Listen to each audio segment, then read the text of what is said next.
Welcome into the Diamond Vols Podcast on GoVols247.com. I am Ben McKee, and I am joined by Will Heflin on this edition of the podcast. What a weekend for Tennessee baseball. Before we get started, I do need to do something, Heflin. I need you to lean into your microphone real quick. I need you to make sure that you hear this loud and clear, okay? Listen to this. All right. Is that a cold beer? It's a cold one, and now I am good to go as you show me up and take a sip of water. So I appreciate it's gonna be that kind of show today. That could be tequila for all you know.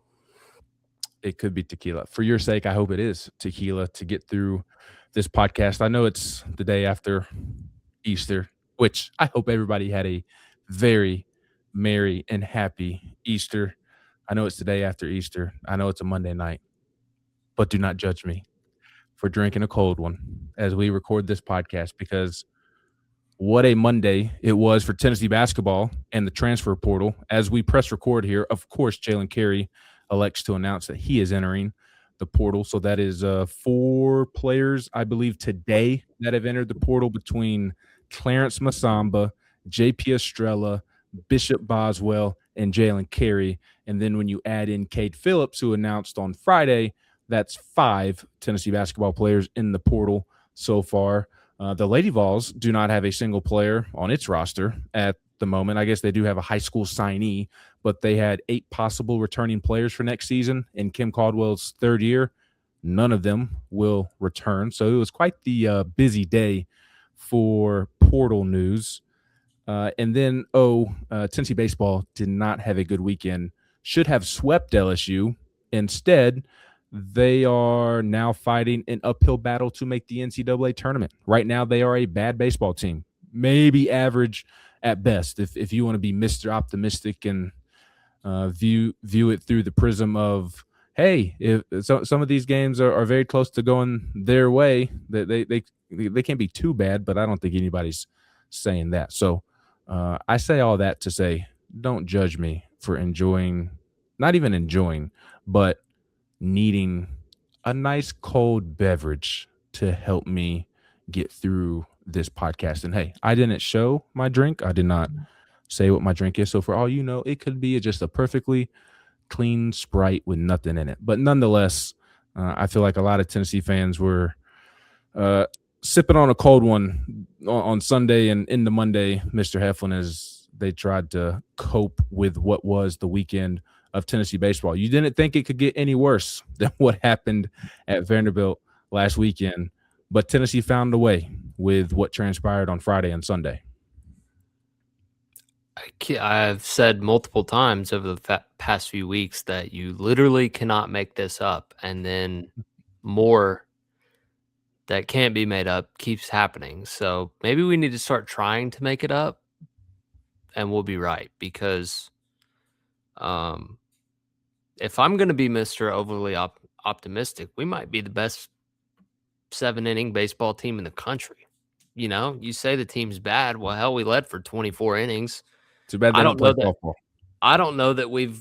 It would be fun to go look at what the record would be had every game ended in the 7th, and I think it would be like have the loss on Friday against Missouri and Saturday against Georgia. I don't know that they would have lost another game. Now, they wouldn't have had a win against Vandy because all those they would have 1-0 against Vandy because the other 2 were tied after the 7th. Maybe that Friday game we were up 1 or down 1. I don't remember. I don't want to get too deep into that. The moral of the story is that, like you said, Tennessee really was in position to sweep. They had the lead late in all 3 and only won 1 of them. So I'm kind of out of words, and this is a position that you and I certainly haven't been in since we've been doing this podcast together. Similar record to 2023. Look, if Tennessee goes 1-2 this weekend at Mississippi State, which would not be an easy task to get a win there, but if they're able to do that, which I think they can do, they would be 5-10, same spot that the 23 Omaha team was. Now, does this team feel the same way that team felt? No, like that team was really talented, and we could just tell like they just weren't playing good. And then it clicked. Like they were just losing, right? This team is getting punched in the privates over and over again. It's like, how much of that can you take? But they keep putting themselves in position to win. So eventually they're either going to figure it out and find a way to hold on to these baseball games, or it's going to get ugly. Like they just can't go on like this the entire year. But I could be saying something really dumb because I was thinking after last weekend, there's just no way this can continue to go on, and it did. So yeah, I told you before the podcast, like I don't know that I have the energy to rant and rave today. So hopefully I'm a logical, forming good thoughts, honest opinions, and good energy for the show. But I'm not at a point tonight to where I'm just gonna let loose and go off the rails. And so I think that's good for everybody. I don't know. We'll see how it goes. Yes, we are going to have an open and honest discussion. I think Will and I have proven to this point that we are not going to shy away from what we think or believe, what our true opinion is. We are going to be fair and respectful, but whether we are right and wrong, we're going to tell you what we think on this or that. And there is plenty to discuss. We, before we pressed record, we sat down and from the losses on Friday and Sunday, we wrote down all of the coaching decisions that were hotly debated over the weekend to make sure that we touch on. So we will touch on all things Josh Elander before we get out of here. Don't you worry. Now, I don't want to speak for Will, but if you've come to listen to a podcast that's going to say that Josh Elander needs to be fired and he's an awful baseball coach, then I don't know that this is the podcast for you. I hope that you still stick around and listen because there were some things that I did not agree with, and there were some things that bad luck for Josh Elander. He made the right move on paper, and it didn't work out for him. So we will get into all things Josh Elander and the decisions that were made and hotly debated on social media. But just to look at it big picture, Will, coming out of the weekend, to me, it's as simple as the bullpen is not good and the offense is not good. And the starting pitching over the weekend was really good. Landon Mack was terrific. Evan Blanco was terrific. Tegan Coons, I thought, had a really nice outing. Maybe wasn't as long as you would have liked for it to be, but still gave you a really quality start. And then Cameron Appenzeller was obviously phenomenal as well. We'll get into his outing. Crazy to think that he's going to be in college baseball for 3 years. And Tennessee needs to give him all the NIL money at the end of the season. So it's unfortunate because I feel like the starting pitching was really good over the weekend. I think the defense has actually been decent. It's cost you at certain times this season, but as Will likes to say, they're amateurs. They're not professionals. They're not going to be perfect. There are going to be errors in college baseball games. There's errors in professional baseball. So to think that they're just going to be perfect defensively is an unfair expectation and naive. But I feel just big picture where this team is at is you like the starting rotation, even if you've had to kind of switch some things up the last couple of weeks. I think you like the defense. The base running has been pretty solid. They haven't shot themselves in the foot like they have in years past. But unless this offense finds a way to get going, unless some guys step up in the bullpen and start pitching to their potential, then this team is not going to make the SEC tournament. Or excuse me, I don't mean to say the SEC tournament. I meant to say the NCAA tournament, because now they're lucky to where everybody makes the SEC tournament. So at this point, if the bullpen and the offense doesn't start to play to the back of their baseball card, then they will not be in the NCAA tournament, and it will be a very weird last weekend of May and June around these parts. Yeah, I mean, that was a lot. But I think you're spot on, and the starting pitching has been good. This is a good defensive team. I mean, they were way better defensively than LSU. If LSU was clean this weekend, I don't know how Tennessee would have scored. So there's one positive if you want to take away from it, is that Tennessee did capitalize on LSU mistakes, which you do have to do, right? And a lot of people are going to look to the play in the ninth, the flip to second. It was a tweener ball. That's a tough play to make. Went back and looked at the replay. They do get him if we catch it cleanly. So that kind of makes it sting even more. I wished he would have almost just beat it anyway. So I'd be like, okay, it was a do or die, and they weren't going to get him anyways, but they would have. So, but I mean, that's not a play that you're like, oh, we need to make that play 99%. Like, no, that's a weird play. There were several just bloops and well placed balls late in the game that LSU had that Tennessee just couldn't find. I mean, we were 2 feet away on 2 different swings with Ford and with Clark, and they don't go out. So it's like the negative juju around this team right now is just unfathomable. But you're right. The bullpen is not good. Outside of what's crazy is the bullpen is not good. That is a clear, cold, hard fact. Undebatable.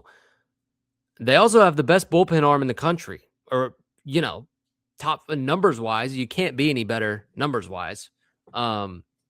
Is there a veteran bullpen guy somewhere that you may choose over Appenzeller? Maybe, but like he's certainly at the top of the list, stopper of the year watch list.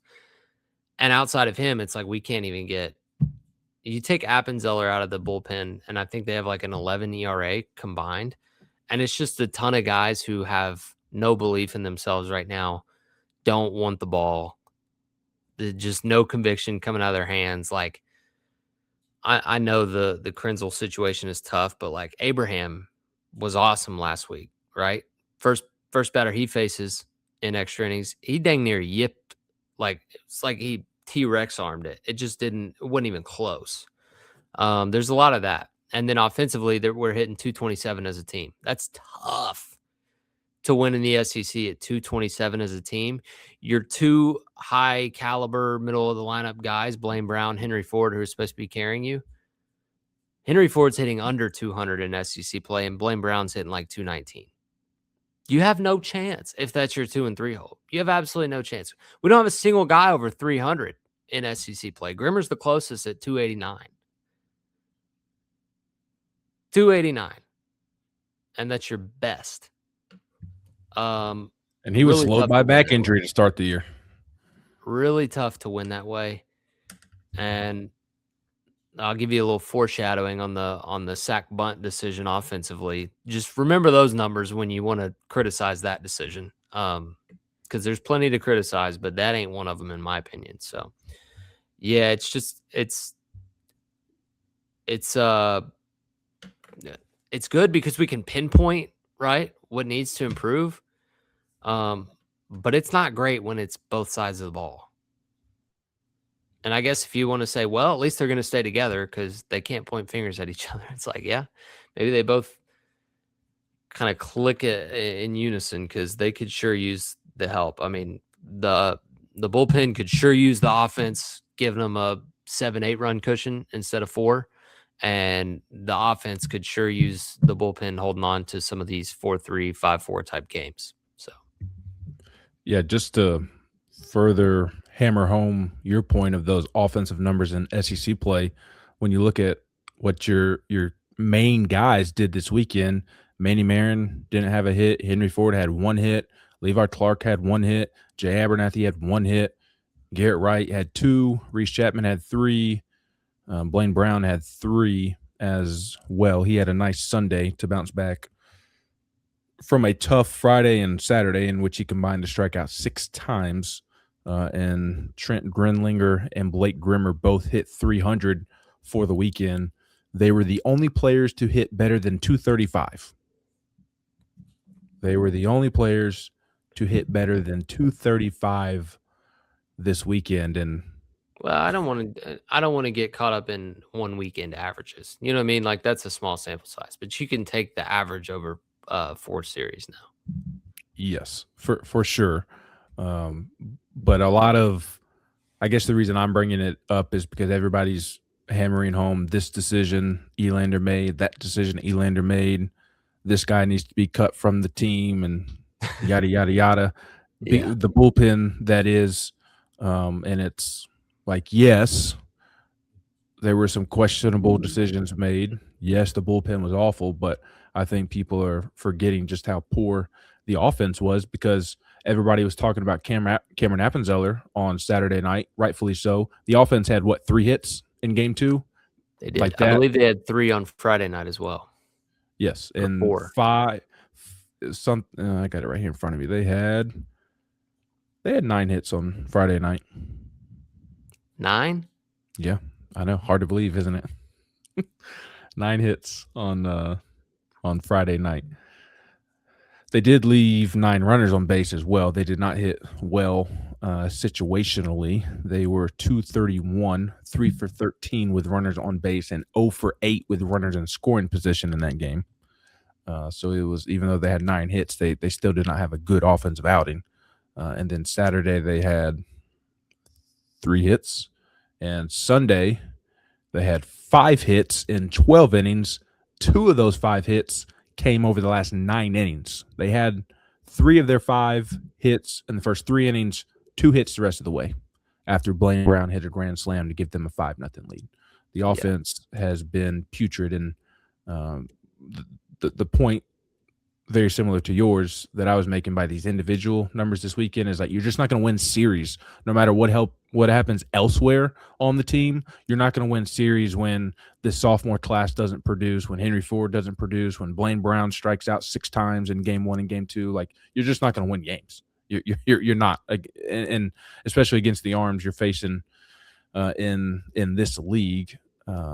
And that kind of leads me to a bigger picture thought that I don't know if this is the podcast to really get into it, but everybody's freaking out about coaching decisions and game management. The far bigger concern for me is, why aren't these players getting better? That's been a staple of Tennessee baseball while Josh Elander has been in Knoxville. And when I say that, I'm not like the automatic response shouldn't be, well, Josh Elander's not doing a good job. I think part of it is that they're young, because you look at guys like Blaine Brown in that sophomore class, you see the potential, you see the raw ability. And to me, it reminds me of Jordan Beck as a sophomore and Blake Burke as a sophomore, to where the talent is so obvious, but the approach just isn't where it needs to be yet. And they're chasing. Like, yes, coaching can obviously help with that, but I think part of it is just needing to play a lot of baseball too. And so that's my bigger concern, and more so on the pitching side of, like, these guys, based off the back of their baseball cards, should be pitching better than they are. They should be hitting better than they are. On the offensive side, I do think a big reason why, as I just mentioned, is because of the youth and inexperience. On the flip side, I don't know that that's the same reason that you could conclude, but at the end of the day, these bullpen arms are not getting better over the course of the season. They're either staying status quo or they are regressing. To me, the lack of development there is far more concerning, with all of the game management questions that are being discussed pretty heavily. What are your thoughts on that? Yeah, I mean, game management decisions look good or bad based on what the players do after said decision. I mean, it's ultimately on the head coach to have a feel for his team and know who to put in certain spots to give them the best chance to be successful. But hear me, Ben, best chance to be successful. Okay? The best play caller in the world can call the best play. Dude runs the wrong route, doesn't matter. You know what I mean? Like, it's a two-way street. And so it's on both of them. I mean, seriously. But it is concerning with the regression, and the Jordan Beck and Burke, kind of remembering what they went through as sophomores is a really good thing to draw from, because I remember Beck, his sophomore year was my last year, so I remember it vividly. And he went through just an awful, like, 0 for 35 type stretch, like a 2 for 50, with what felt like 60 strikeouts. And it was just like this guy hadn't seen a strike in a month and he won't walk. And kind of see similarities to Blaine in that. I guess one of my frustrations this weekend offensively is that Sunday at Vanderbilt, the reason you scored so many runs is because we saw so many well-struck baseballs to the opposite field, and not necessarily like oppo slap hitters. I'm just talking left center, right? And even if they were pull side, it was middle pull side. And we saw some well-struck balls to dead center this weekend that weren't rewarded, and that is very frustrating. But for Blaine specifically, brother, you didn't see a fastball the entire weekend. And, well, I guess, was the grand slam a fastball? That was the one. But all of his foul balls are like roll over to first, dead pull, right? And it's just like that dude could just flip baseballs over the wall to left field. That's the place to hit it. The wind has blown that way the entire season. Like Curiel's ball, that was the grand slam, wasn't hit that hard. It wasn't, but that's the perfect spot to hit the ball. Reese Chapman doesn't have the power numbers. He's actually been one of the better hitters in SEC play. It's because he's kind of flipped a couple balls over and gotten some free doubles down the left field line. Like teams are LSU shifted Jay Abernathy, Ben. Do you know how egregious that should be? That you have Jay Abernathy in the box run the way he runs, and the other team feels comfortable enough that they can pull their shortstop into shallow right field because they don't believe that he can just fillet one into where the shortstop would play. A 16 hopper, and the guy hits 750.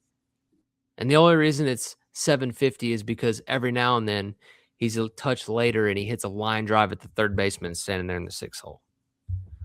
Like that's the kind of stuff that I'm very, very confused on. And it's like when you're struggling, just take what's there.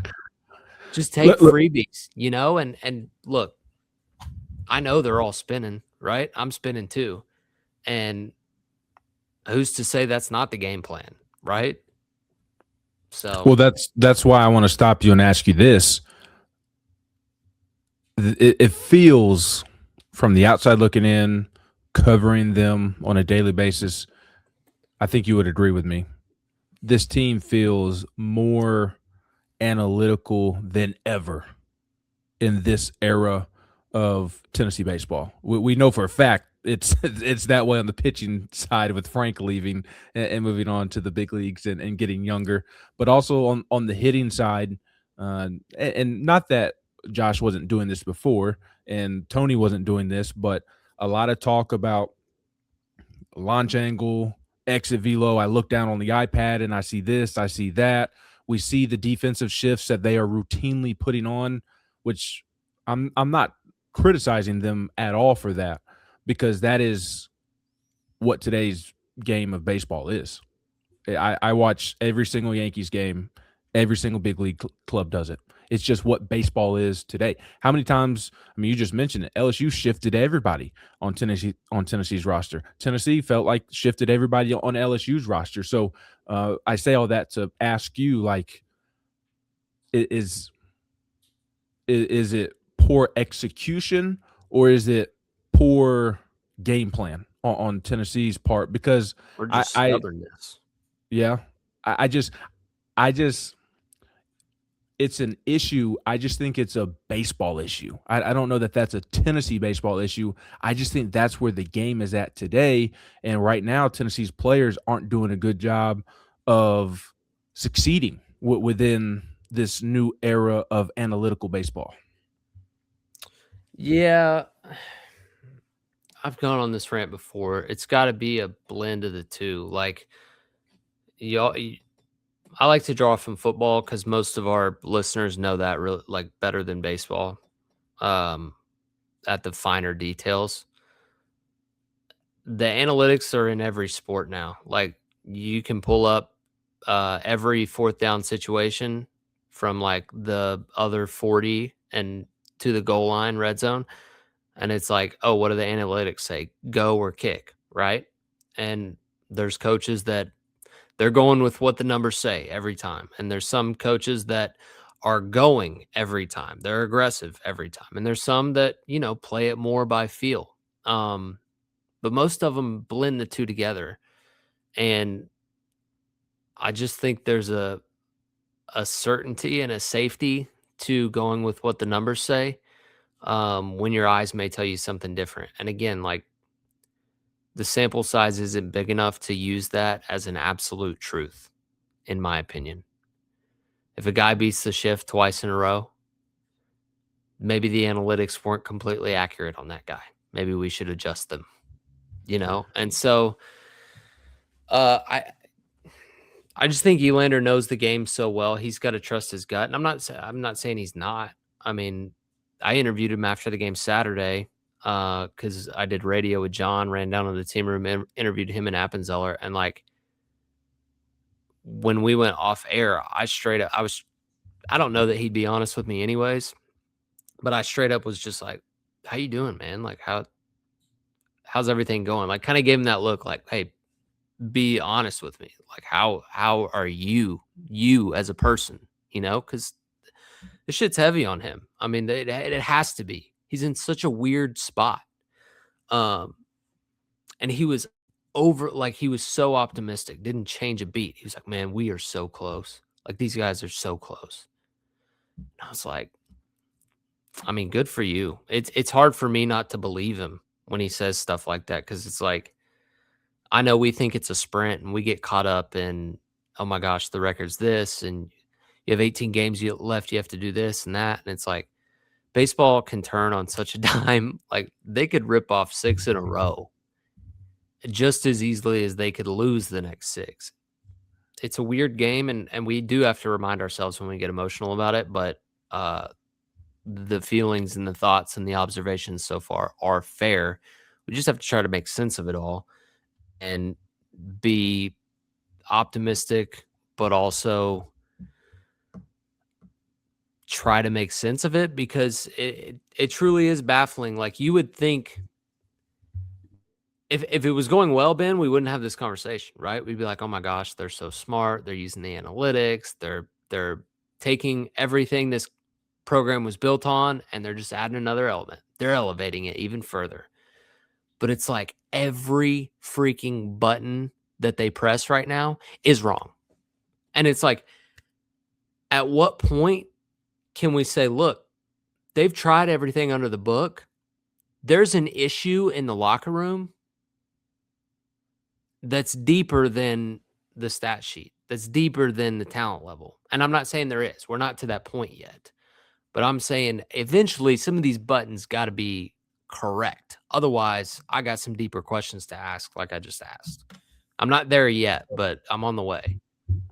Yeah, I mean, the baseball traditionalist is rolling over in his grave thinking about Jay Abernathy, his skill set, not being able to slap a ball the other way. Not saying he needs to be a slap hitter like we see in softball, but as a leadoff hitter, traditionally, until they stop doing it to you. Yeah, just force them to play you straight up so that you have the whole field to work with. And, Ryan Shumpert actually asked me over the weekend, because Ryan did not play baseball, and not that I played it at a high level. I only played through high school, but he asked me because they were shifting Blaine Brown, and he was like, is it why don't players try to go the other way more often to beat the shift? Like, is it harder than it looks? And the answer is yes, it is harder than it looks. I think the very dumbed down answer is that, like, it all depends on pitch location. I think guys are not willing to take an outside pitch and go the other way with it. I think they either lay off of it or they try to pull it, and that's why their numbers are what they are, and in terms of why the defense plays them the way that it does. So I don't like it. I don't like what baseball has become in that sense. I miss the days where going the other way was as important. It kind of feels like a lost art. I know it's still emphasized, but you just don't see the results, though, for as much as it's claimed to be emphasized all throughout baseball. I'm not talking about Tennessee when I'm talking right now. I'm just like, just as a baseball fan who watches a lot of baseball, hitters are so pull happy now. They want to pull the baseball, and they want to make sure that they have the right trajectory, the right path through the zone to where they are launching the baseball at a certain degree so they can try and hit a home run. And I miss the days of growing up where you had a traditional leadoff hitter. And this is not just picking on Jay Abernathy. This is everybody. Like I miss the days of guys being so willing to go the other way. It almost feels like a lost art. And to me, like when you see a hitter going the other way, that's the sign of that hitter being on and his swing being in a good place. Yeah, I don't know that it's a lost art, Ben. Like the best hitters are hitting bombs all over the field. Like, and we've seen when they're locked in, our guys are doing it too. I'm gonna keep bringing up Christian Moore. I mean, he ain't been gone that long to say it's a lost art. You know what I mean? He hit almost half of his were probably on the right field side of center field or dead center. So you don't think guys are going the opposite way less than they ever have? Less. When the game shifts more towards power, it doesn't seem that way. You're not seeing the ground balls the other way. No, not like when BB Core first, started. But I also if you're really committed to it, it's not as hard as it looks, or we're making it look, to kind of just play pepper with one the other way. Just a couple of times. It's essentially like drag bunting against the shift. I mean, it really is. And like they're getting pitched away and soft. Doesn't even have to be a great swing, like just a little half swing. But we know that the approach is to do damage. And so it's like the numbers are saying you're better off trying to hit a home run. And if you smoke one into the shift, then so be it. And that's what you're kind of explaining at the big league level. I just don't think when it gets to playoff time in the major leagues, like these guys are all playing for the back of their baseball card, trying to earn a contract and all that sort of stuff. When it gets to playoff time, it's a totally different game. Look at the World Baseball Classic. That's kind of the argument, the counter argument to be made there. Like you're seeing much more small ball in the World Series, but it always comes down to who make the big swings late. So kind of contradicting myself. Like, what does it come down to? Can you hit the ball out of the yard with two runners on versus a solo? Like, what's beaten Tennessee lately? Grand slams. Well, yeah. It's the only way you can score 4 runs at one time. That's the most. That's like 8 in football. It's a 4-point play in basketball. So I'm kind of talking in circles now, but I don't know, man. I think there's got to be some sort of balance just to get themselves kind of out of the rut. It's like just spark something, do something different. You know what I mean? It's not really, it has nothing to do with like the analytics or your mechanics or your approach or your philosophy. Like it's just at this point, it's literally just we switching it up. You're willing to switch up the uniforms. You probably switched up the pregame meal. You probably switched your underwear. You're switching positions. I love all that. Baseball is kind of a superstitious game. Why don't you switch up the swing for 1 or 2 at bats? I'm gonna steal a cheap hit. And then guess what? You walk up to the plate, you're 1 for 1 or you're 1 for 2. That's a totally different feeling than walking up there 0 for 2, right? You start pressing, all that sort of stuff. So I'll shut up. I totally agree. I wish we would see baseball players switch up their swing more than they are, in my opinion, willing to do in today's game. There's a reason there's a shift on nearly every single player that comes to the plate, both in college and in the big leagues. To me, it's because people are more pull happy more than ever and are unwilling to make those simple changes to their swing to go the other way. And again, I think that's a baseball topic, not just a Tennessee baseball topic and issue. But there were plenty of issues over the weekend that we need to discuss, and we will dive into all of the decisions made by the manager that were hotly debated over the weekend on the other side of this quick timeout here on the Diamond Vols Podcast on GoVols247.com. Welcome back into the Diamond Vols Podcast on GoVols247.com. I'm Ben McKee, and I'm joined by Will Heflin here on the podcast on a Monday evening as Michigan begins to pull away from UConn in the national championship game, trying to make sense of Tennessee's series loss to LSU over the weekend. And I did want to ask you this pitching question before we get into all of these decisions that need to be discussed. It's a fastball up and in. Maybe you don't think it's a fastball up and in. I think it's a tricky question. Should Cameron Appenzeller be in the starting rotation at some point?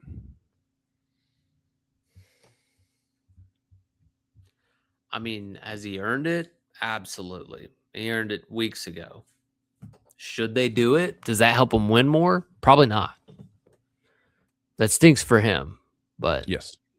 I'd also be worried about kind of, do you think it would mess up the groove that he is in, switching things up? I mean, he's such a killer. I don't think that it would, but would that? I agree. I don't think he cares. But would that worry you from a coach's standpoint of switching up his routine or whatever, maybe throwing him off?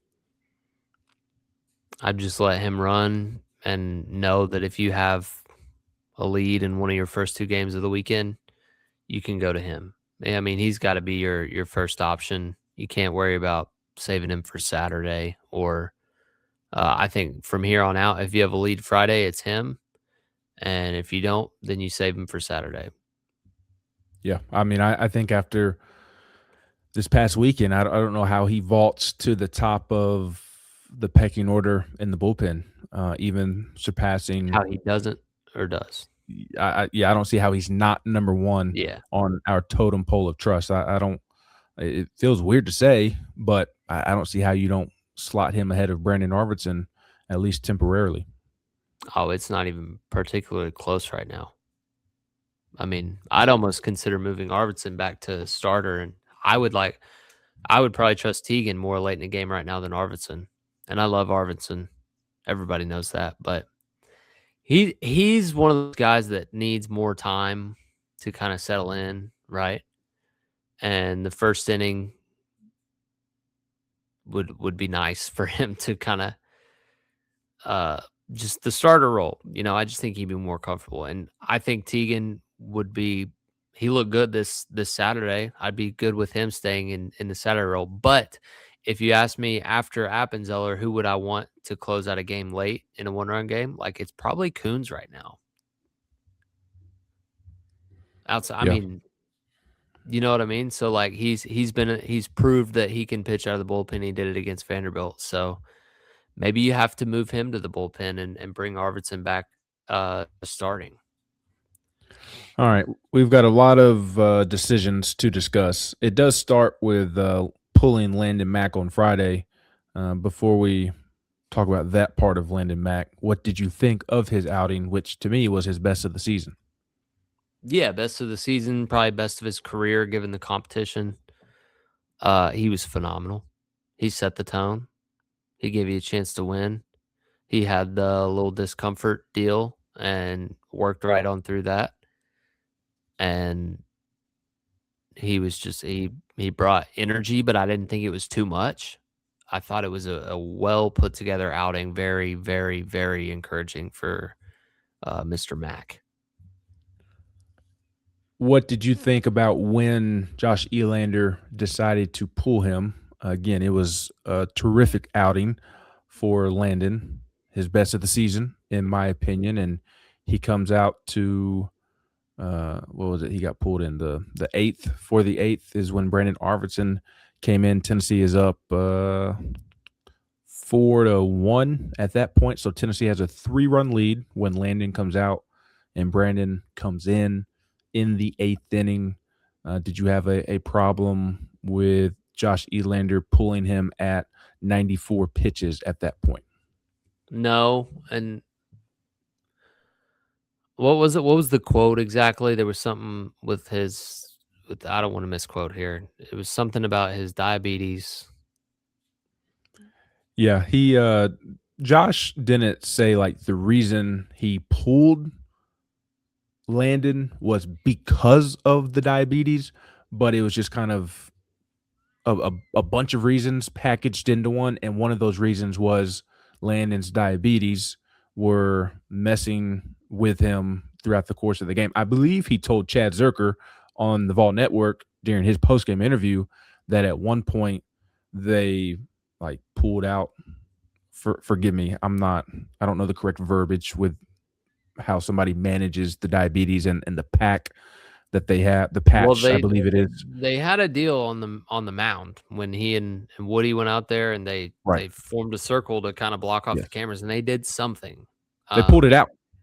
That he was yeah, like, pulled it, I believe it's a patch. Forgive me if yeah, I'm wrong. I believe it's a patch, and he said, "Text my parents, let them know what's going on, pull this out." That happened. So, like, that was bothering him throughout the game. Now yeah, that happened in the 3rd or 4th inning, and he stayed in and pitched well.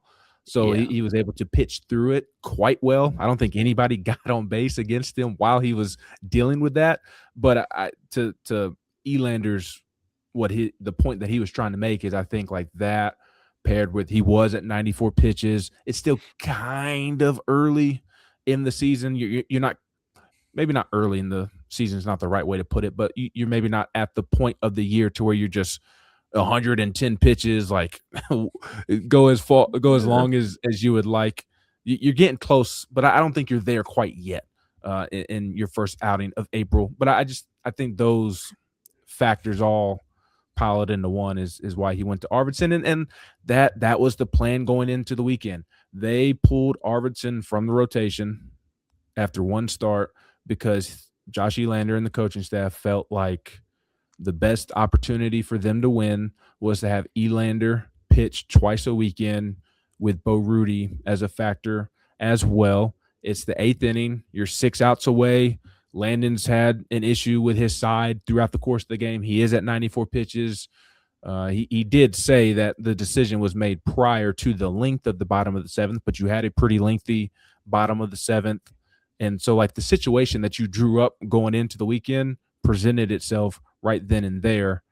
I personally did not have an issue pulling Mac. Would I have been fine with going batter by batter at that point? Sure, absolutely. I mean, he was cruising. That would have been a perfectly sensible decision. But is Josh Elander a moron for putting in Brandon Arvidsson in that moment? I don't think he is.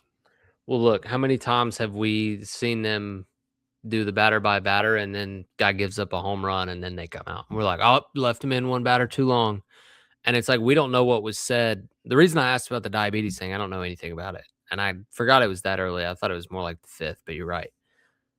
We don't know what was said in the dugout after an inning. Like, they were probably checking on him pretty closely every time he came off the field. And maybe he was somewhere with blood sugar, or, felt a little lightheaded. And they're like, all right, you're done. I mean, we don't know if Josh Elander even had the choice at that moment, is all I'm trying to allude to. We just don't know. And to your point, that was the literal plan, that he made the switch, right? You guys would be barking up a tree just as loud, if not louder, if they were doing the same things over and over, expecting a different result. But he was like, all right, we got to figure out, we had the blown lead on Sunday against Vanderbilt. What are we going to do with the bullpen? Well, Arvidsson threw well as a starter, but we really trust him out of the bullpen. So we're going to move him back. We want to use him twice. If we can get a lead on Friday, we're going to bring him in. We'll be able to bring him back in on Sunday. And guess what? Arvidsson sucked. Absolutely screwed him, because the whole plan was revolved around trusting Arvidsson, and he went out there and he walked 3 in a row. And it's like, oh my gosh. The other thing about Mac at the time, pulling him out, you've got a 4-run lead on a Friday night. 4 runs on a Friday night is not the same as 4 runs on Sunday. Would you agree? Yeah, I agree. I would. So that was the least, if there were, that I was like, yeah, I 100% have no issue with that one. It was that one going into the decision. You got to try to, when you evaluate these decisions, you got to try to remember how you felt about it before you know how it played out. because obviously we're going to disagree now.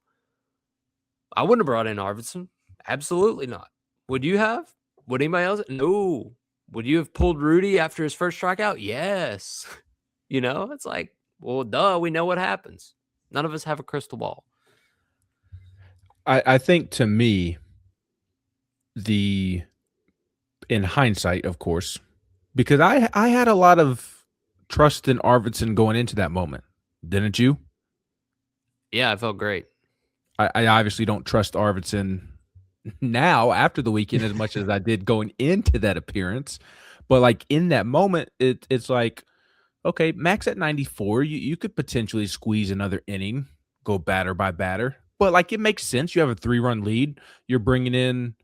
Was it In 3 that at the moment, time? we're up 3 at the time. You're thinking, okay, I'm bringing in my best reliever. 4, you're right. It's 5. I thought it was. Is it 4-1 or 5-1? It was 4-1. You're right. Yes, it was It's 4-1 because Grimmer hit the home run in the ninth. Grimmer hit the solo, yeah. Yeah. To chip away. So you had a 3-run lead. You're thinking Arvidsson's my best reliever. Obviously, that opinion has changed. We now think that Appenzeller is their best reliever.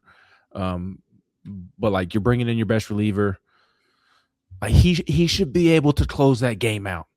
He should be able to close that game out. And I'm really not trying to come down hard on Arvidsson. I still think he's going to have a really, really good season to close it out here and be reliable for Tennessee down the stretch. I think he's still trying to loosen up this season, like you mentioned earlier.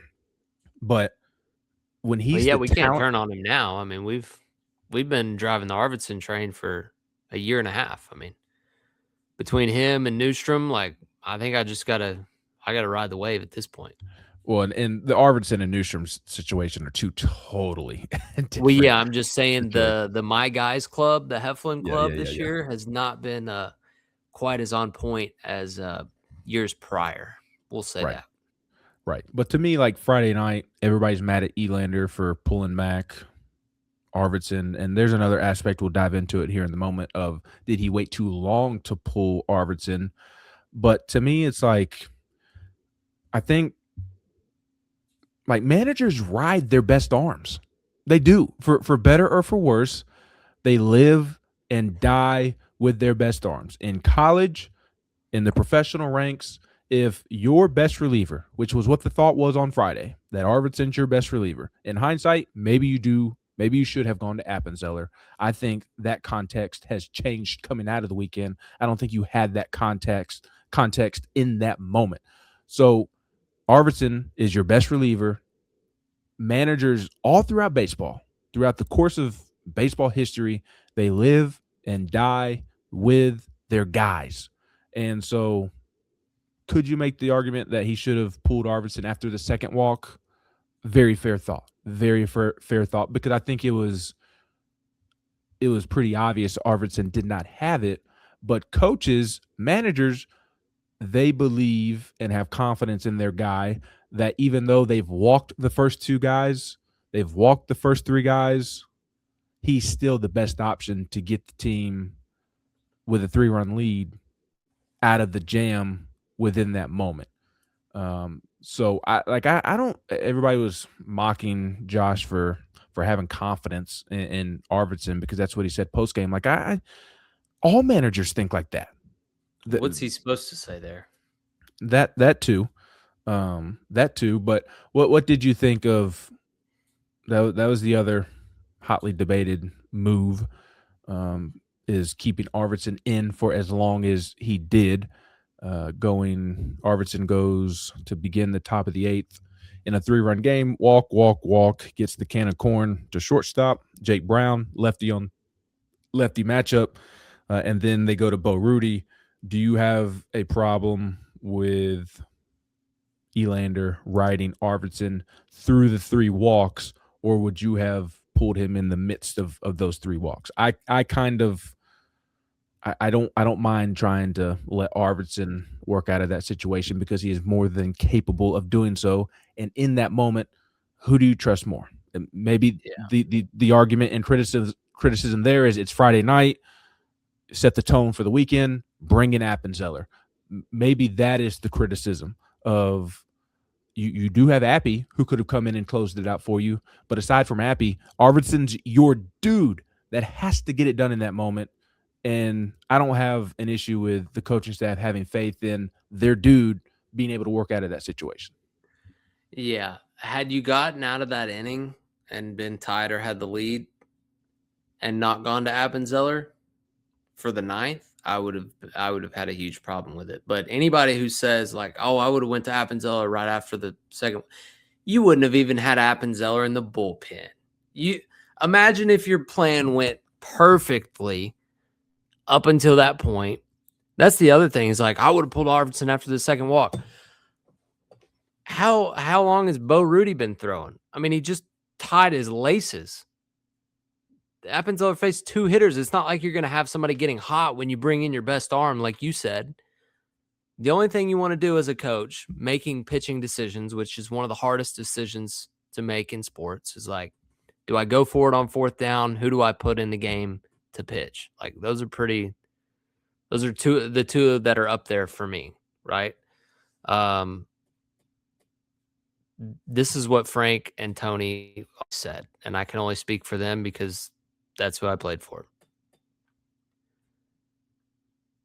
You ride with who you trust, and you can live with that because the only thing you're worried about at the end of the deal is like, am I going to be able to go home, put my pillow on my bed, or put my head on my pillow and be okay with the result? And it's like, if you win, lose, or draw with guys that you trust and think are your best options, like you said, then you can.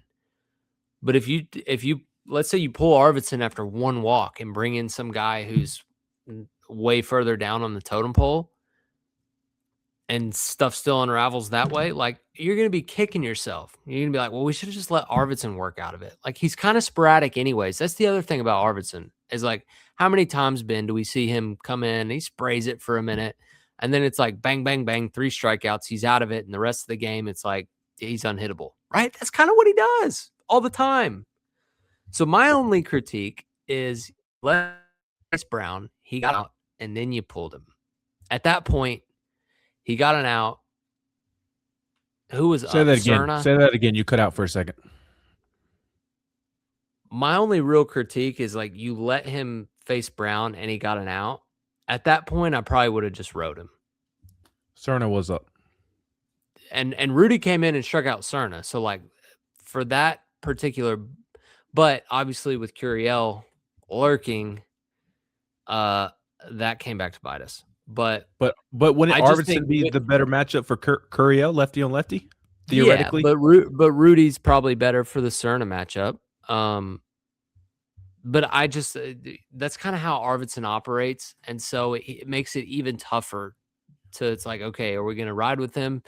And he gives us one of those where it's sporadic, and then boom, boom, boom, and then the 9th is just drama free because he strikes everybody out, or what we got, right? And so it's hard. It's hard to do, right? They weren't very good at it last year. We were having these same conversations last year with a couple guys that threw 100, and they weren't good out of the bullpen. It wasn't like this, but I mean, there was the no bullpen's been an issue.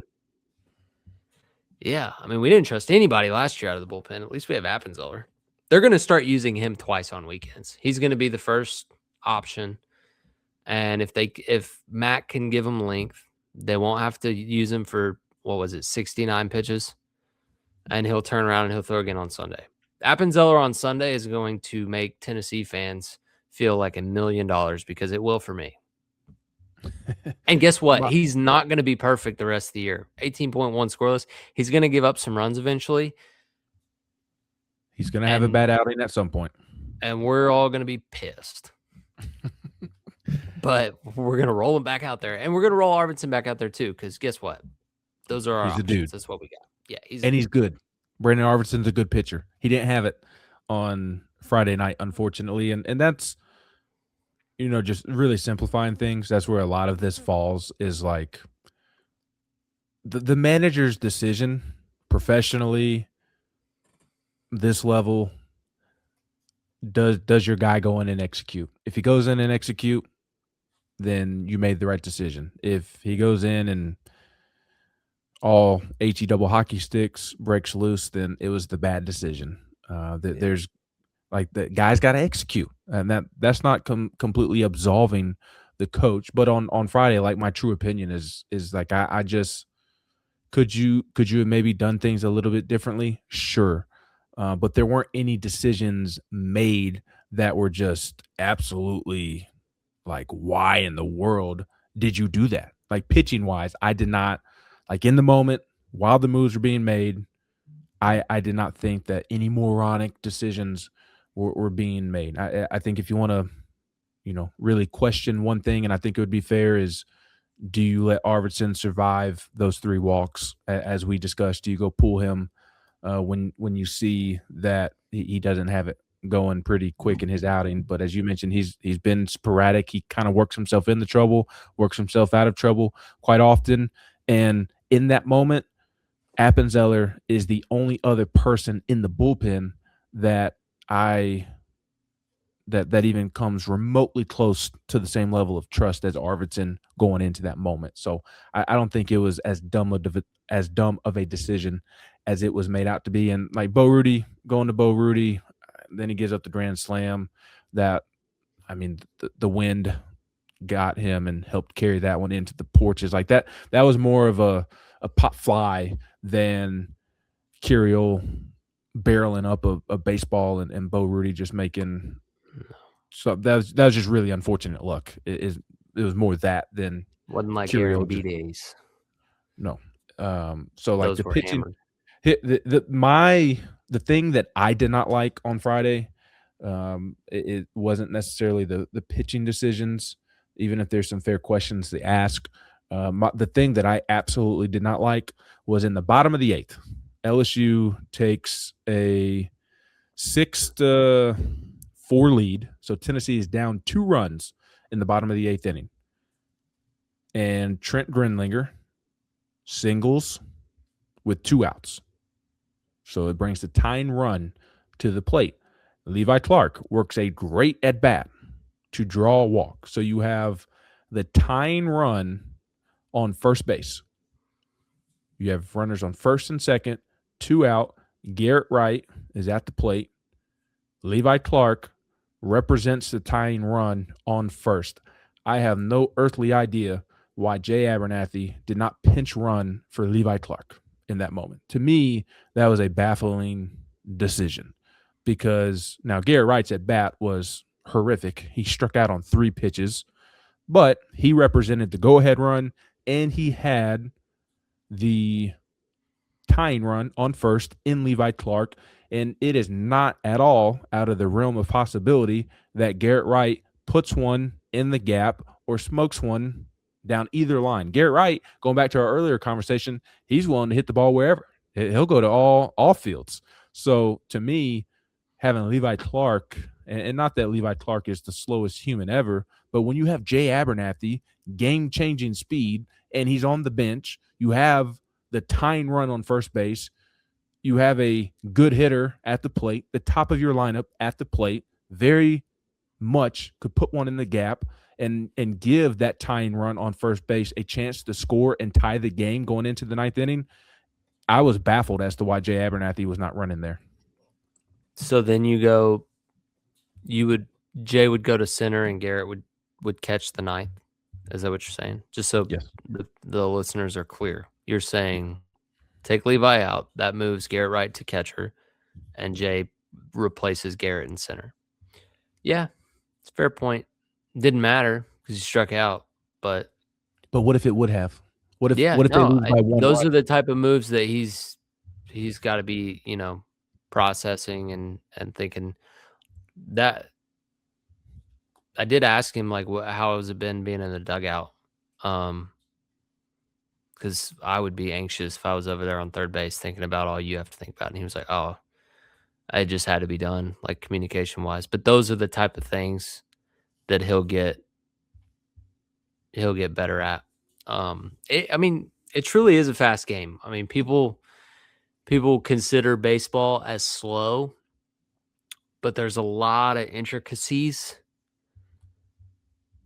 that happen very quickly in real time, and there's not as much time in between plays as there used to be, and there's certainly not a what is it, 40-second play clock? It's 20 in baseball, so you got to get that thing and roll. So I think stuff like that he'll continue to get better at. I don't hate it because Stone is out.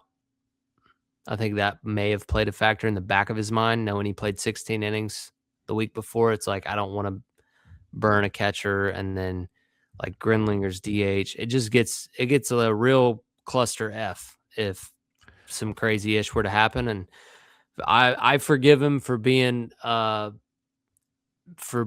to imagine the worst right now, because that seems like he's just imagining reality. Because I mean, seriously, I'm not making an excuse for him. He absolutely probably should have pinch ran Jay.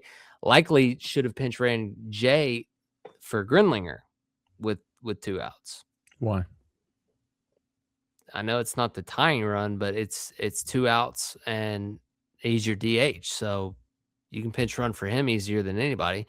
Levi stings one in the gap. Wouldn't you rather be down 1 run going into the 9th? I mean, yes, but yeah, maybe he should have run him for Grinlinger in that moment. But I think even in the moment, that's the same reasoning as why you wouldn't for Levi, in my opinion. It's like that's one of the catchers. They're all in the game. So if I burn one of them, I just think with the stretch that you are on, you worry about that when you get there. Like I 100% agree. Like I even think in the moment, like even after Grinlinger gets on, I'm saving Jay for if Levi gets on, because you are much more likely to tie the game with Jay at first base than Levi in that moment. And yes, Grinlinger is important. Don't get me wrong, but he's still not the tying run. And I think that you would be almost wasting Jay a little premature in that moment. And like, yeah, I understand, like, you did play a 16-inning game. You don't want to run a catcher into the ground in that sense for the weekend. I just don't think that with the stretch that they're on and how important each game is, I just don't think that you can worry about that right now. And Jay in center and Garrett Wright behind the plate is your better defensive lineup anyways. So, and the likelihood of it going 16 innings aren't too high. But we spent too much time going through Friday's decisions. I hope all of our thoughts made sense there. There were even more on Sunday. Didn't. I'm sure they didn't. I know mine didn't, so I apologize. You made sense. I think you made sense as well. On Sunday, folks were more upset with the defensive positioning more so than pitching decisions. Folks did not like Braden Krenzel coming in to pitch the top of the 12th in a tied game. I agree there. I don't know that Bo Rudy is a 2 or 3 inning guy, but I do know that right now, although I like Braden Krenzel and his potential, I do know that Krenzel is lost at the moment. So yeah, Bo Rudy had just pitched a clean 11th, if I'm not mistaken. Well, he did give up a leadoff home run to Aaron Bide, who had 4 home runs. Aaron Bide. I apologize. Had 0. Now he has 4. Unbelievable. So Bo Rudy looked good aside from that solo home run that he did give up in the 11th. But I like Krenzel, but I just don't have a lot of confidence in him right now, especially, again, this is a game that Tennessee really needs to win. Going to Krenzel there in the top of the 12th, I think I would have run Rudy back out there. Or going straight to Abraham. I was going to say that as well. I know Abraham did not look good when he got into the game, but based off of what he did against Vanderbilt, obviously in that moment, we don't know how Abraham is going to look in his outing.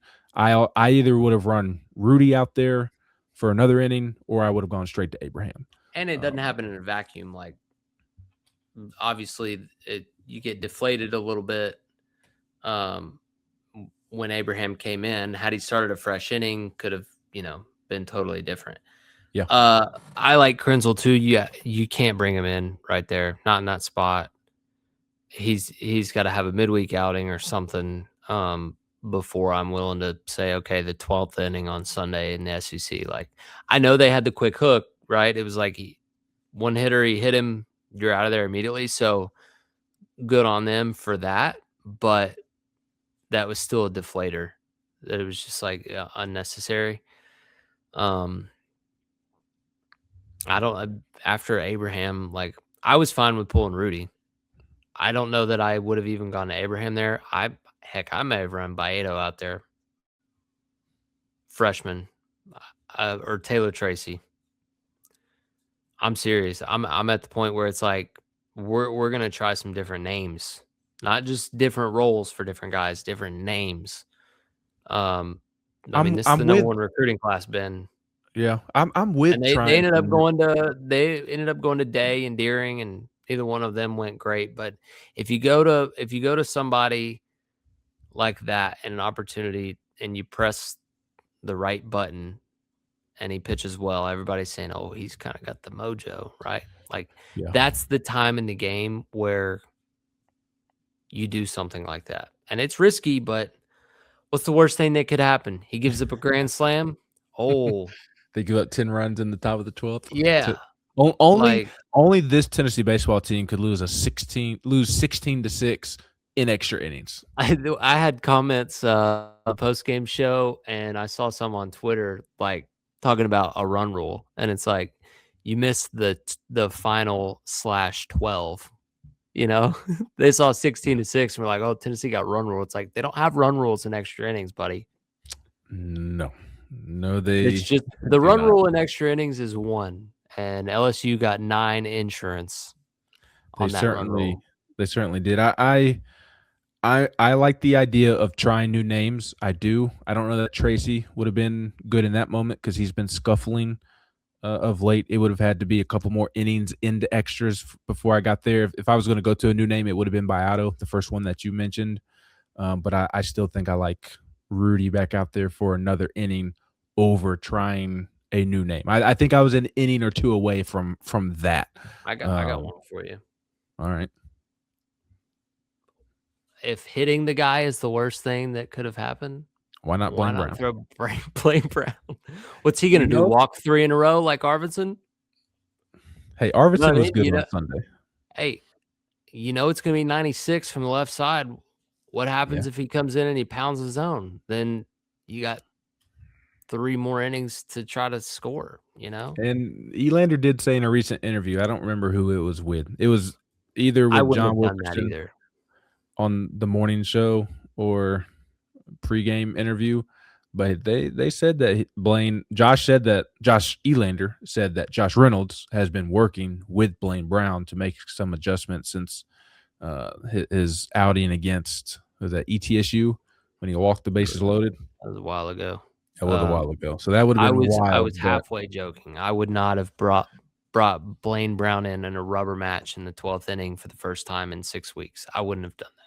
I would not have in the moment, but in hindsight, if we could go back and try different things, I think I would. Yeah. In hindsight, considering we know we lost, I would try anything else. Yes, I for would sure. try Ariel Antigua on the mound before. He needs his shoulder to start working properly for that to even have a chance. But I just know I would have. arm. I know I would have rolled Rudy back out there personally, but that was the pitching decision in game 3 that was questioned. Forgive us if we are forgetting a different one. I don't think we are. And as I mentioned a moment ago, people were more frustrated with the defensive positioning. To me, there were 2 different ones that stand out. And I don't know, maybe I'm crazy. Maybe I'm just dumb. Well, there's no maybe. I am dumb. I don't know what I'm talking about. But everybody, to me, is upset with the wrong defensive positioning. Everybody's upset with Jay Abernathy hitting or fielding when LSU was down a run. They get guys on base. What was it? Runners on the corners against Arvidsson. I guess that was another pitching decision that people didn't like. People didn't like sticking with Arvidsson there, but Arvidsson did do his job and get a weak ground ball after hitting a guy, of course, because that's the Brandon Arvidsson experience right now. But there were runners on first and third. The runner on third was the tying run. LSU was down by one at the time.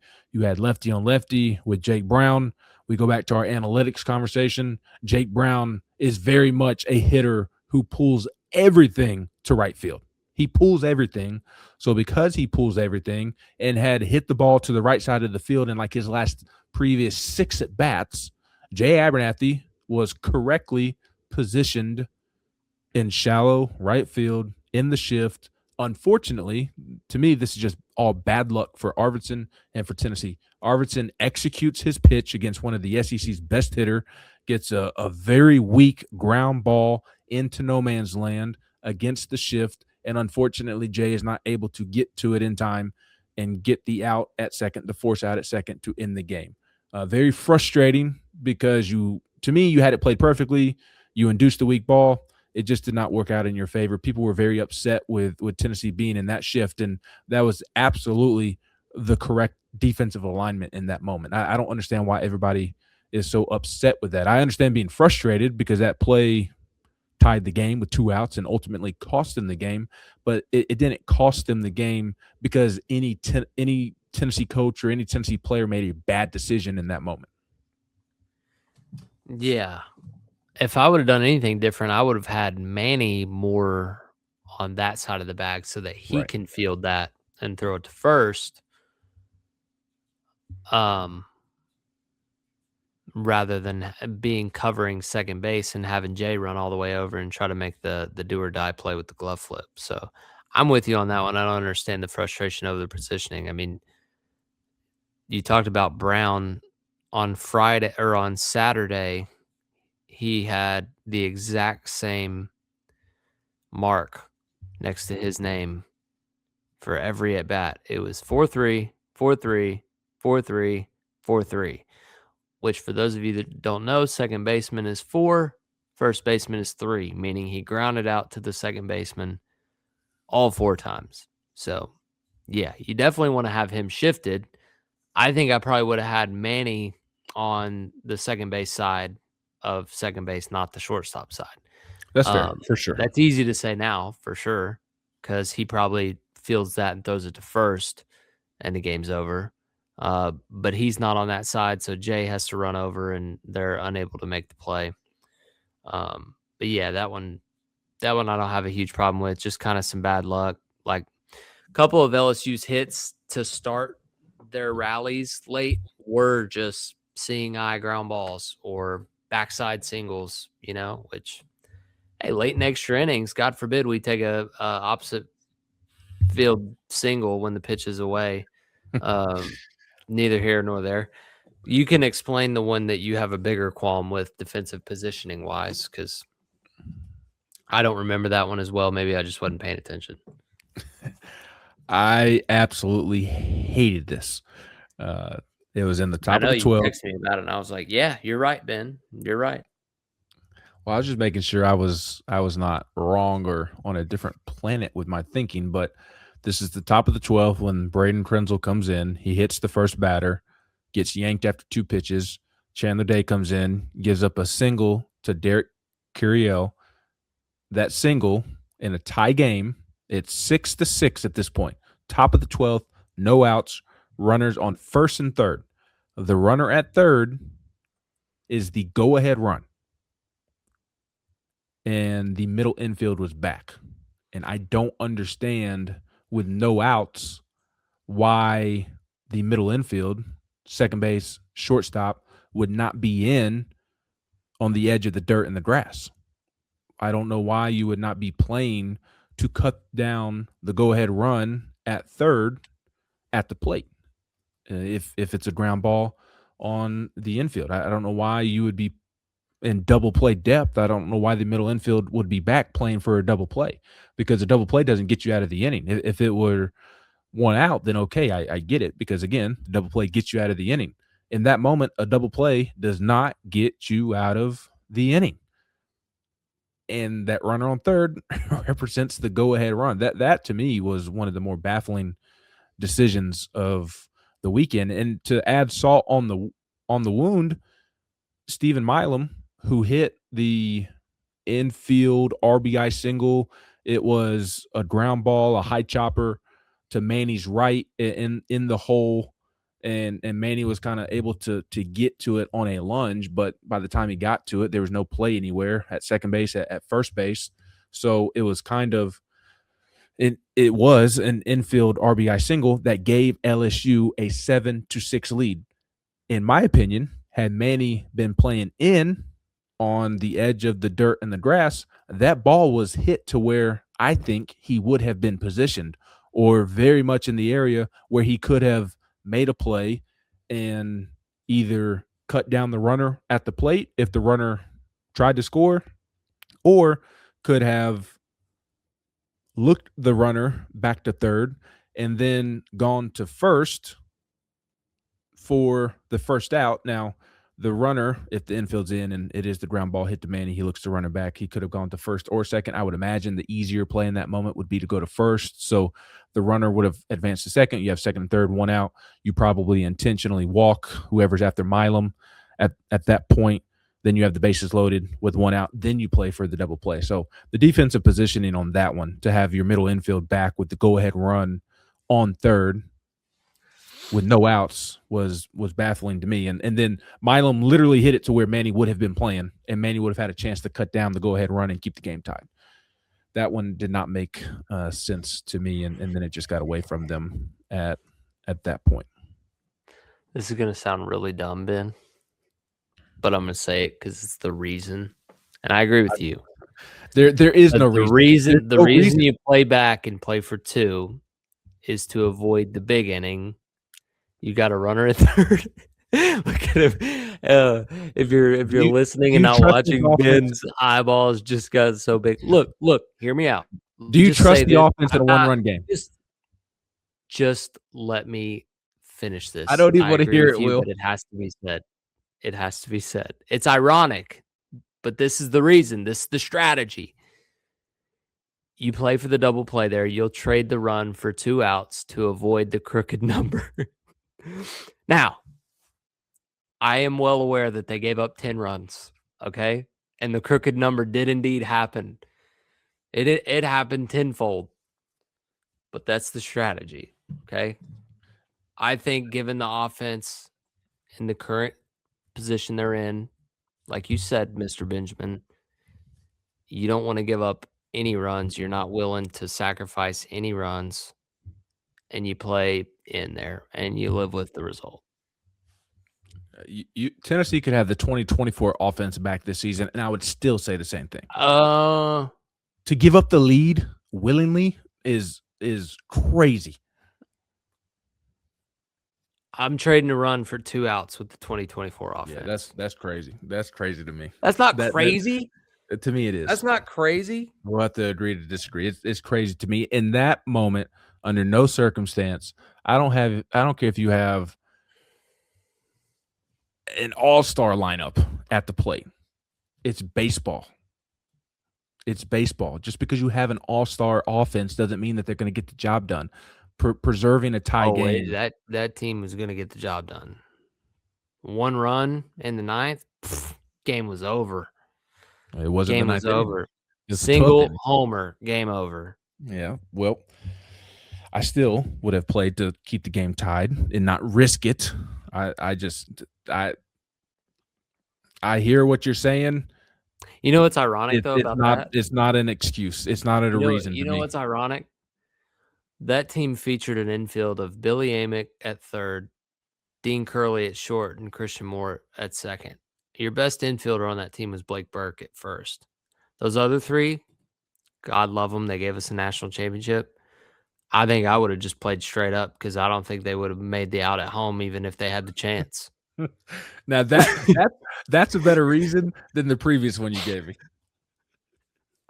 I think I'm just praying that Semo's leading off the next inning and playing for 1 out.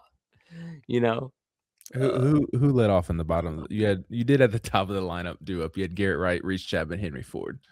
But no, that was baffling That's to the me. reasoning, Ben. I'm not saying you can be baffled, and I agree with you, but you shouldn't be baffled. You can disagree, but you shouldn't be baffled. I don't think that should be a reason. That should not be a thought in the head, is my opinion on that. That's how baffled I am. Like that. How that even comes. It's like these soccer teams that play for ties. I'm It going to keep baffles me. harping on the fact that you're just trying to avoid the big inning there, Ben, and they almost did it. They almost. No, you try to work a miracle and keep the game tied is what you do, especially with this particular offense. That is, I hear what you're saying. To me, that's not a reason. That is just outthinking yourself, in my opinion. You're almost better off just intentionally walking. And if your team didn't have the grand slam yips, I would just say put the guy on and play for a ground ball then. But even then, it's no outs. The run still scores. No, I'm not saying double play death. I'm saying if you want to bring them in, make it a force out at home. Oh yeah. No, totally agree. That's the thing that I. It's hard for me when it's not bases loaded to say, yeah, you're going to play for that out at home when it's not the walk-off run, if you will. Like if you have an at bat, you just want to make sure you have a chance. I disagree with that thinking, especially with this offense. To me, that might as well be. It ain't my thinking. It sounds like but it's the thinking we saw play out, and it worked against. And it would have been my thinking had I had the 24 lineup lurking. Absolutely, I'd have played them boys in shallow outfield, all of them. Now, keep it in front. To counter my own thoughts, because again, one thing I'm saying is like, okay, I hear trying to prevent the big inning, but what's the likelihood this offense produces a run to tie the game? Like that should be treated like a walk-off run, is my thought. To contradict myself, Tennessee did manage to score in the previous bottom of the 11th to tie the game. Will you remind the good people how Blaine Brown reached first base in that inning? Which inning? The one where we scored, where Grinlinger sack bunted and everybody was mad. What happened right before he sack bunted? I didn't get a good look at the swing, but it seemed like it was an excuse me swing that Tennessee benefited from with him going the opposite way to beat the shift. Yeah, it was a 17 hopper right where the shortstop would be playing. Just some food for thought. And you know what? LSU was playing that correctly. Oh, they absolutely were. He had no intentions of hitting the ball there. Just got lucky. Got lucky. I thought we got lucky when we got the worst strike 3 call of all time and Jay Johnson got thrown out, which he had to do in that scenario. Yes. He had to get thrown out. I would have as well. Michigan's going to be your national champion in basketball. By the time you're listening to this, you already know that. Don't know if that makes you feel better or worse that Tennessee lost to them, but that doesn't change the fact. What also doesn't change the fact that Grinlinger sack bunting was the right move there. I agree. Whether or not Blaine Brown scores, is your team is hitting 227 in league play. But you want to prevent the big inning. You playing for one run there, big dog. We're like, look, are we more likely to get one hit in 2 tries or 2 hits in 3 tries? And I'll give you some math without getting too technical on the math. My head hurt. The less amount of hits, the better our chances. Also, I believe he ended up moving to third on a pass ball. We didn't even need a hit to score him. He scored on Levi's near walk-off home run. Ended up being a sac fly. A little more juju in the Tennessee stadium, and that ball probably goes out. I mean, seriously, Ben, like these balls were leaving the yard 2-3 years ago. Like the wind has been blowing in almost every game. I know it has, but it's like Levi is so strong. Henry Ford is so strong. How does he elevate a ball to left field and it not carry out? I just whatever Vex is on this baseball team, Well, I'm gonna get to the bottom of this. Henry's makes sense because he's lost weight from the illness that he had. It wasn't your Okay. typical illness. It was.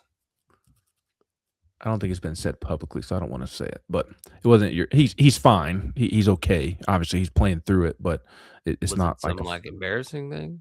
no. It wasn't embarrassing. Oh, okay. It, I didn't know it's if it was, like, some illness I don't know. Don't get any no. HIPAA violations, Ben. No.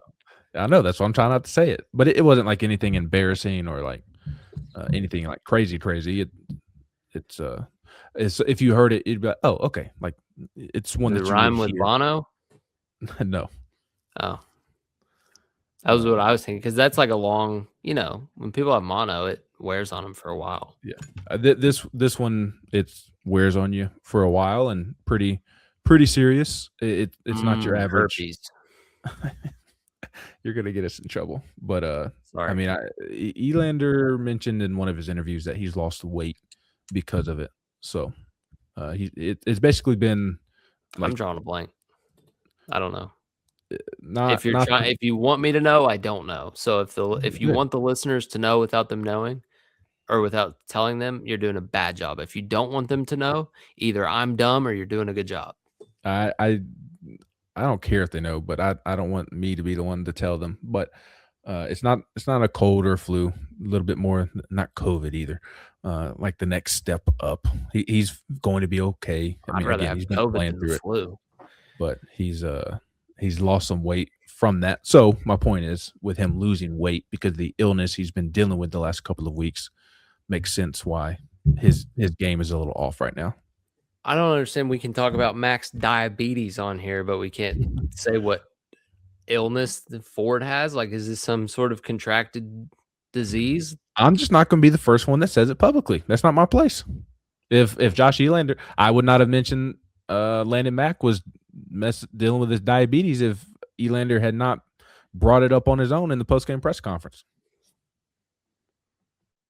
I feel like if anybody has a hall pass to like say somebody's got something going on, I mean, I think they would forgive you.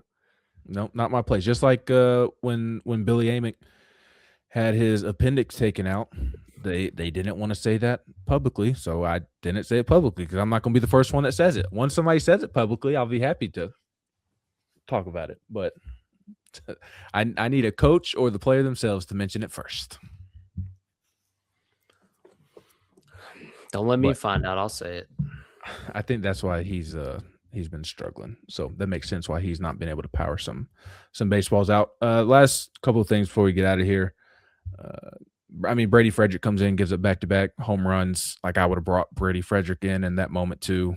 Again, players got to execute at some point as well. It can't all be Josh Elander is just the moron. The players got to execute as well. But you mentioned Jay Johnson getting ejected. I thought that really changed the game for LSU.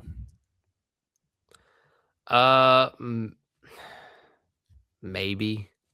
Like, yeah, getting ejected is sometimes to provide a spark. That wasn't one of those moments to me. That was the call was so egregious that Jay Johnson has no other choice. He has to get ejected right there. Otherwise, he just looks like the biggest softy ever. Like it was just at that point in the game to make a call like that. Like it's just your job as the head coach to get ejected right there. If that happened to us and Elander did not get ejected, I would have some serious issues with that. We haven't faced one that bad, and I'll be the first to tell you when an umpire makes one that bad. But we know. Oh boy, that was bad. And I was thinking like, oh, good, there's our break. Finally got something to kind of bounce our way. Not boy, so fast. Was I wrong. We lost by 10. Yeah, I agree with you, but I also do think that that kind of sparked LSU there to close out the game. But again, like I say that, and I'll contradict myself by going back to our conversation about how Tennessee's roller. Right. I mean, that's what I'm about to say is like I say it sparked LSU, but they hit a weak ground ball that found no man's land. because of Tennessee's correct defensive positioning. So I don't know. It's a crapshoot. As I thought you to summarize everything up.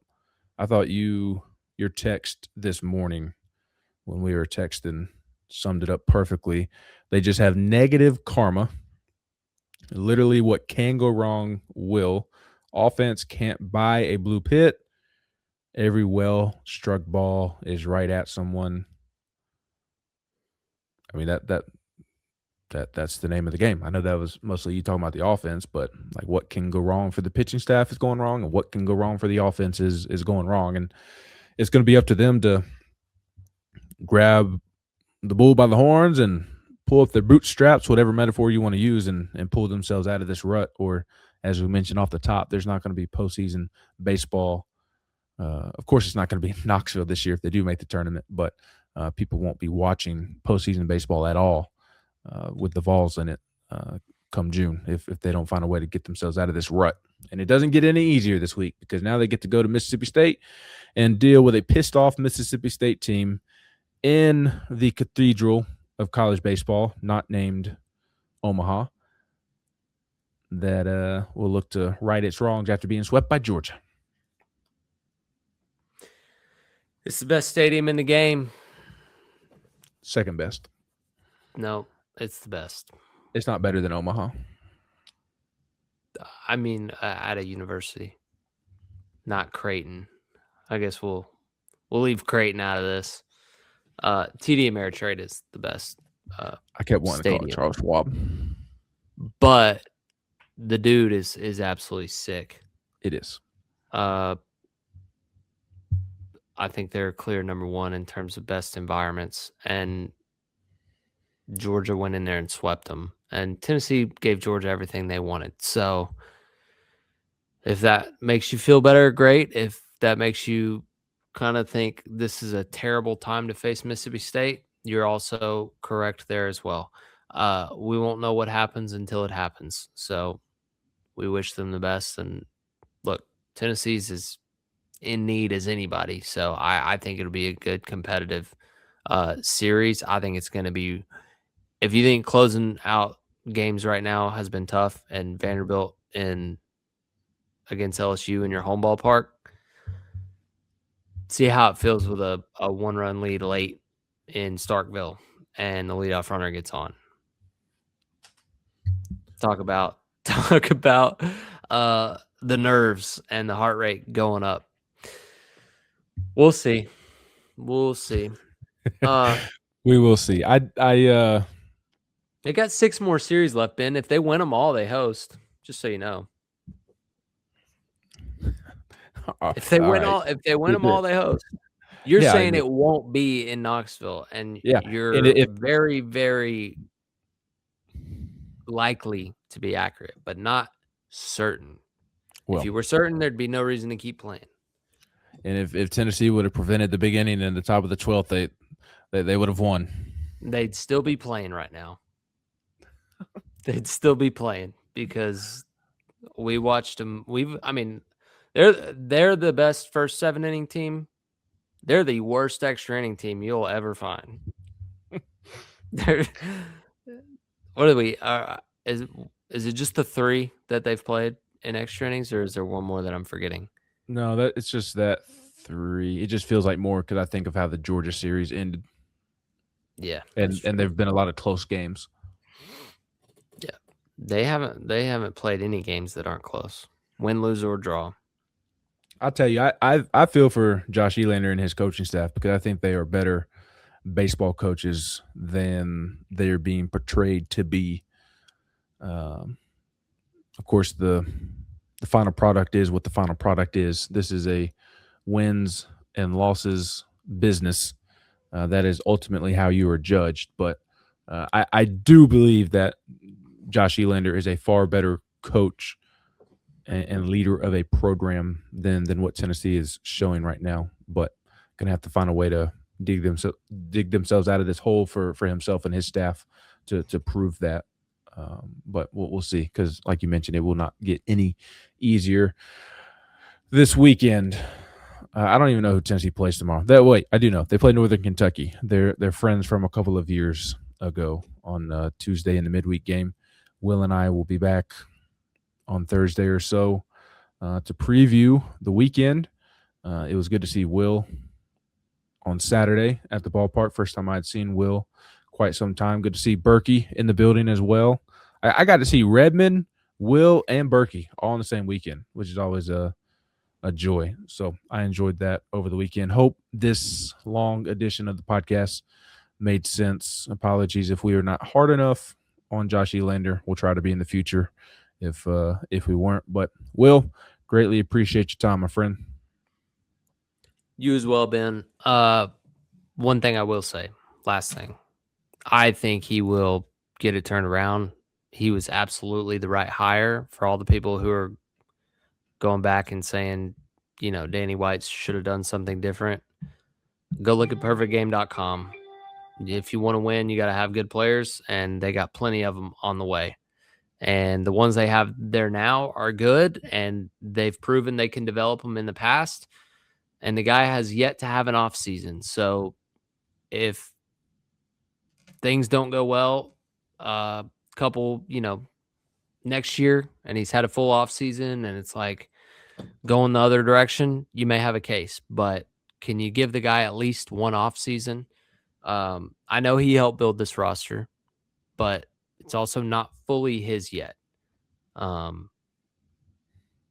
He was absolutely the right guy for the job. I don't know who else you expected them to go get, and what they have on campus and what they have on the way to campus and what he's proven he can do in the transfer portal.